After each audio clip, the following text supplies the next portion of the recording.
ముందు ఒక చిన్న formula. If QH, K is the foot of the perpendicular from the point P x1 y1 to straight line. So మనం ఇప్పుడు ఈ diagram ద్వారా ఎక్స్ప్లెయిన్ చేసుకుందాం. ఒక లైన్ AB ఉంది. ఈ లైన్ యొక్క ఈక్వేషన్ వచ్చి AX + BY + C అనుకుందాం. ఇక్కడ AB యొక్క ఈ పాయింట్ని ఏమంటున్నారంటే ఇక్కడ foot of the perpendicular from the point.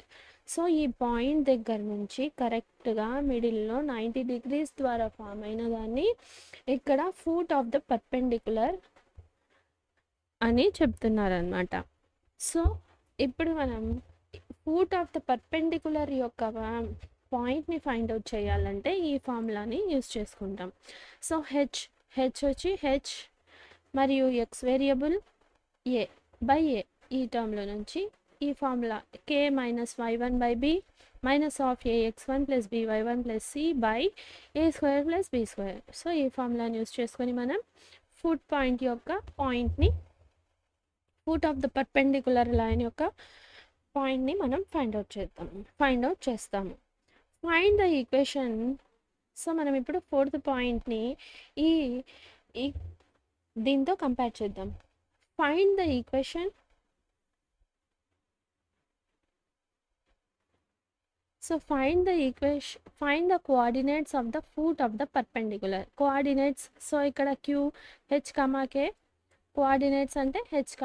పాయింట్ని ఫైండ్ అవుట్ చేయాలి, foot of the perpendicular from the point. So అదే సేమ్ విధంగా పాయింట్ మరియు ఈక్వేషన్. సో ఈ ఫార్ములాని యూజ్ చేసుకొని మనం ఇక్కడ H, K వాల్యూస్ని ఫైండ్ అవుట్ చేస్తాం. ఇదే మనం ఇక్కడ ఫైండ్ అవుట్ చేయాల్సింది. So solution. Find the equation, find the coordinates of the foot of the perpendicular అంటే మనం ఈ ఫార్ములాని యూజ్ చేసుకోవాలి. If H, K be the foot of the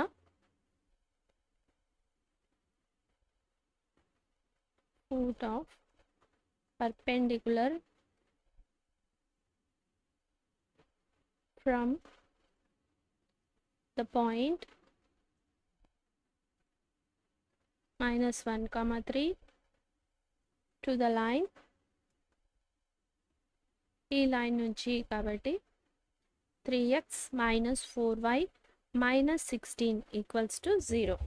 so మనం ఇక్కడ దీని ద్వారా హియర్ x1 y1 వచ్చి ఏమయ్యాయి, ఈ పాయింట్ అనమాట, గివెన్ పాయింట్. సో -1, 3 ఈ ఈక్వేషన్లో మనకి small a = 3, small b =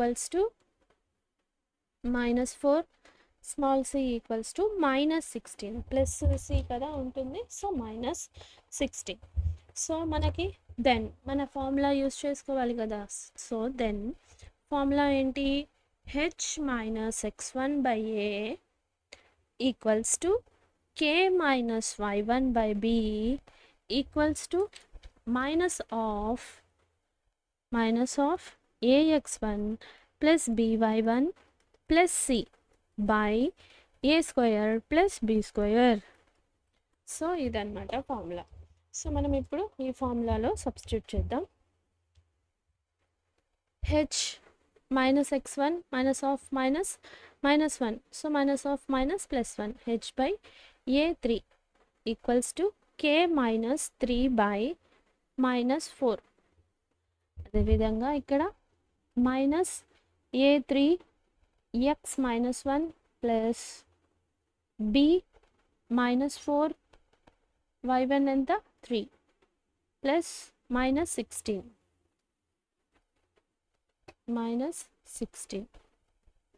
by root A² + B². So A² 3² plus -4 whole square. So ఇప్పుడు మనం దీన్ని సింప్లిఫై చేసి H వాల్యూని, K వాల్యూని ఫైండ్ అవుట్ చేద్దాం. So H + 1/3 = K - 3/-4.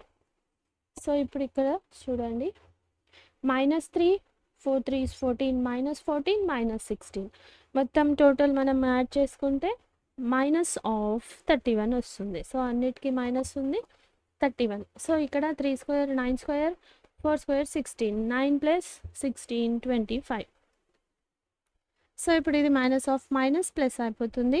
H plus 1/3 కే మైనస్ 3/-4 31/25. సో మనం ఇప్పుడు హెచ్ వాల్యూని కే వాల్యూని ఫైండ్ అవుట్ చేయాలి. సో మనం ఫస్ట్ హెచ్ టర్మ్ని కాన్స్టెంట్ టర్మ్ని ఈక్వల్ చేసి ఇప్పుడు హెచ్ వాల్యూని ఫైండ్ అవుట్ చేద్దాం. Now H plus 1/3 equals to 31/25. So ఇప్పుడు ఇదేమవుతుంది, ఈ 3 ఇటు సైడ్ పంపిస్తే into 31. H plus 1 31 into 3/25. So ఇప్పుడు 31 3s 93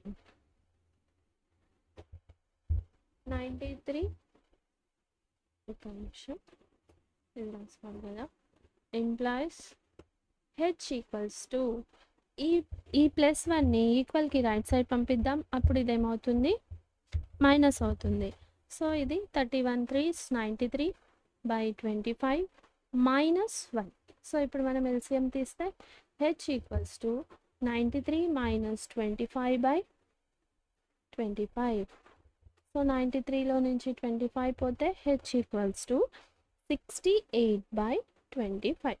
సో హెచ్ వాల్యూ ఎంత వచ్చింది మనకి, 68/25. అదేవిధంగా k value k minus 3/-4 equals to 31/25.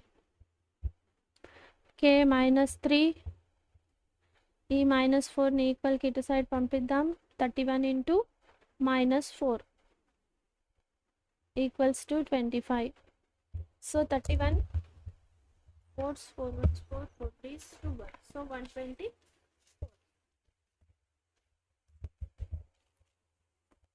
Minus k equals to -124/25. So ఈ -3ని ఈక్వల్కి ఇటు సైడ్ పంపిస్తే +3 employees.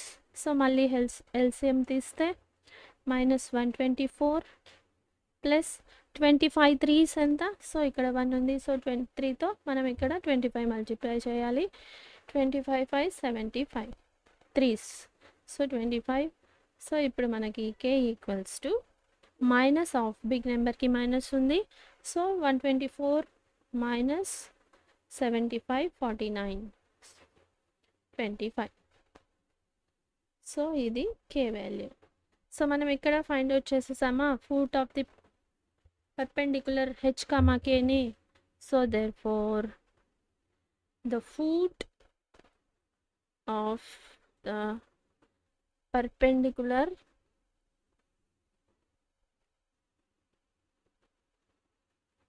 is h comma k equals to h 68/25 అదే విధంగా k minus 49/25 అంతే, సింపుల్.